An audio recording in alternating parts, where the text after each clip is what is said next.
My dear student, Assalamu alaikum. How are you all? Today the topic is algorithm activities. बेटा algorithm activities क्या होती हैं? इसमें ऐसी जो है वो एक्टिविटीज़ को फाइंड आउट करना है जिसकी मदद से हम लोग अपनी प्रॉब्लम्स को इजीली सोल्व कर सकें।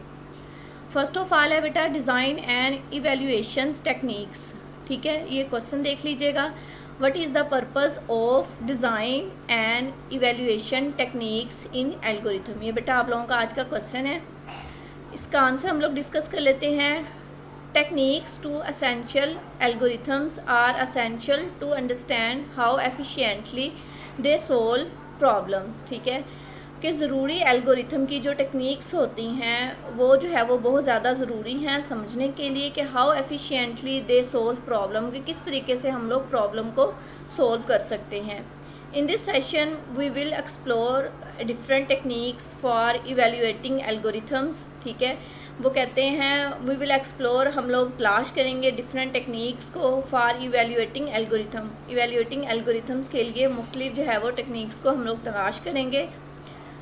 Focusing on their time and space complexities. ठीक है, हम लोग फोकस करेंगे उसके टाइम पर और उसकी स्पेस की जो है वो पेचीदगी पर।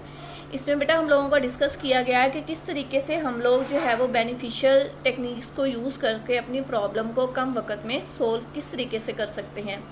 फर्स्ट ऑफ ऑल उन्होंने यही बताया हुआ है टाइम जो है वो कम्प्लेक्सिटी। बेटा पहले क्वेश्चन देख लीजिएगा। What does time complexity measures in an algorithms with examples? ठीक है, ये बेटा एग्जाम्पल भी साथ होगी। Time complexity measures how fast and slow an algorithm performs। ठीक है, वो कहते हैं टाइम कम्प्लेक्सिटी यानी टाइम की जो पेचीदगी है वो पमाइश करती है किस तरीके से एक एल्गोरिथम स्लो या फास्ट परफॉर्म करता है। It shows how the running time of an algorithm change as the size of the input increases। ठीक है, वो कहते हैं अगर हमारे एल्गोरिथम का जो रनिंग टाइम होगा वो चेंज होगा अगर उसकी इनपुट जो है वो इंक्रीज़ हो, यानी अगर इनपुट हमारे पास ज़्यादा होगी तो उसको सोल्व करने के लिए जो टाइम हमें रिक्वायर होगा वो भी ज़्यादा होगा। अगर हमारी इनपुट कम है तो हमें जो उसके लिए आउटपुट के लिए टाइम लगेगा वो भी कम लगेगा। ये बेटा एग्जाम्पल से हम लोगों को क्लियर हो जाएगा। ये आगे उन्होंने एग्जाम्पल दी हुई है। Imagine you have a list of name, यानी इमेजिन करें, तसव्वुर करें अगर आपके पास एक नेम की जो है वो लिस्ट है and you want to find specific name, आप उसमें से कोई ख़ास नाम जो है वो फाइंड आउट करना चाहते हैं। इफ़ यू हैव 10 नेम्स, तो अगर आपके पास सिर्फ ओनली 10 नेम्स हैं, it might only take a few second to look through the list, तो आप लोगों को उस लिस्ट में से ख़ास स्पेसिफिक नेम ढूंढना जो है वो कोई मुश्किल बात नहीं है, आपको फ्यू सेकंड्स लगेंगे। आप में उसमें से जो है वो कोई भी नाम जो आप लोगों को रिक्वायर होगा या जिसको आप लोग फाइंड आउट करना चाहते होंगे आप इजीली उसमें से फाइंड आउट कर लेते हैं। लेकिन क्यों नेक्स्ट देखिएगा बेटा, ये मैं आप लोगों को आगे भी डिस्कस कर दूँ। बट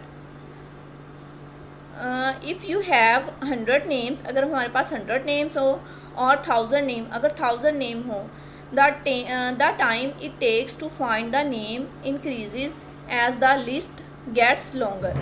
ठीक है, यही वाली बात बेटा, हमारे पास इनपुट यहाँ पर क्या थी, कम थी। हमारे पास इनपुट क्या थी, ओनली 10 नेम थे, तो हमें फ्यू सेकंड लगे जो है वो स्पेसिफिक जो है वो नेम फाइंड आउट करने में। लेकिन यहाँ पे देखिए हमारे पास अगर 100 नेम हो या 1000 नेम हो तो हमें टाइम भी क्या लगेगा, वो भी ज़्यादा लगेगा, क्योंकि हमारी जो इनपुट है वो जो है वो लॉन्गर है। Time complexity help us understand this increases. ठीक है, टाइम की जो कम्प्लेक्सिटीज़ है वो हमें जो है वो हेल्प करती है अंडरस्टैंड करने के लिए, इस इंक्रीज यानी इस इजाफे को जो है वो अंडरस्टैंड करने में हमारी मदद करती है। ये बेटा आज के हमारे ये 2 क्वेश्चन थे, इसको लर्न भी कीजिएगा और राइट भी। अपना ख्याल रखिएगा। अल्लाह हाफिज़।